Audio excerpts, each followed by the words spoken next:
Չէ, ես հասկանում եմ, նենց ժամանակներ ենք ապրում, որ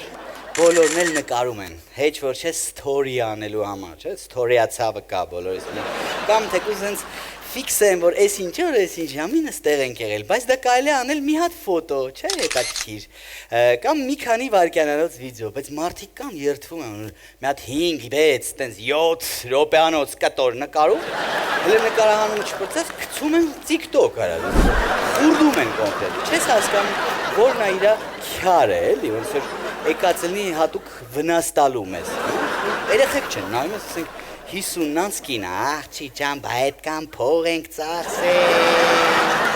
գնաց է հասել ենք, բա խնամի ծանոթ բարեկամ հարևան չիմանան, որ գնացել ենք հեշտի ստենդափին, բա ոնց, հետո էլ էդ հաղորդումը YouTube-ան գնում, գալիս են YouTube-ի կոմենտներ, մենք անձամբ ընտենք էլ է,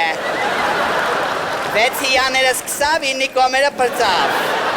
ժամերով գրում է, որ հավատամ, մի օրում էլ 4 հաղորդում են նկարում, որ մի ամիս թուս տալու բանուն, սաղ ներքին կուխնյաս խուրդում արա,